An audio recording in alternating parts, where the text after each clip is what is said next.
Napoleon की इस्लाहात और ताकत का इस्तेहकाम। फ्रांस वापस आकर नेपोलियन ने सबसे पहले मुल्क के अंदरूनी मसाइल को हल करने पर तवज्जो दी। इसने नया आइन बनाया जिसमें ज़्यादातर ताकत खुद उसके पास थी।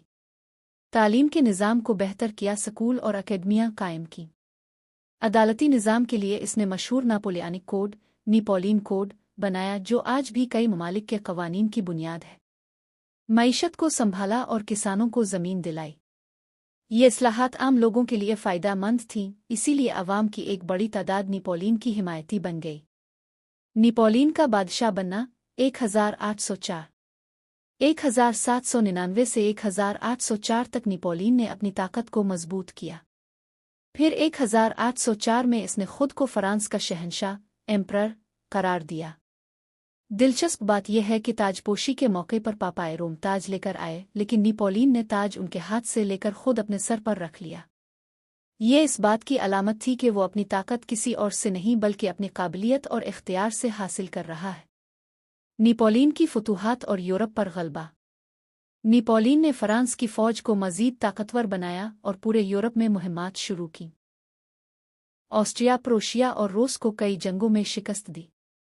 1805 में स्टर्न्स, ऑस्टरलिट्स की जंग में शानदार फतह हासिल की, जिसे इसकी सबसे बड़ी कामयाबी माना जाता है।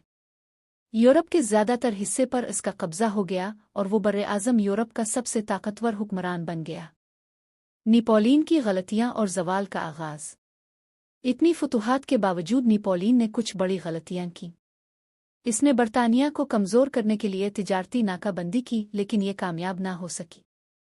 1812 में इसने रूस पर हमला किया, लेकिन सर्दी, भूख और रूसी हिकमत अमली के बाइस फ्रांसीसी फ़ौज तबाह हो गई। हज़ारों सिपाही हलाक हो गए और नेपोलियन की ताकत टूटने लगी। शिकस्त और जलावतनी। 1814 में यूरोप की मुख्तलिफ रियासतों ने इत्तेहाद बनाकर नेपोलियन को शिकस्त दी। इसे एल्बा नामी जजीरे पर जलावतन कर दिया गया, लेकिन हैरत अंगेज़ तौर पर वो 1815 में वहां से भाग निकला और दोबारा फ्रांस आ गया। अवाम और फ़ौज ने इसका साथ दिया और वो एक बार फिर इक़्तिदार में आ गया। वाटरलो की जंग और आखिरी अंजाम 1815। नेपोलियन की वापसी सिर्फ 100 दिन 100 डेज़ रही। जून 1815 में इसने वाटरलो की जंग लड़ी, लेकिन बरतानिया और पेरोशिया की फ़ौजों ने मिलकर इसे मुकम्मल शिकस्त दी। इस बार इसे बहुत दावर एक जजीरे सेंट हेलेना पर भेज दिया गया, जहां वो कैद की हालत में रहा।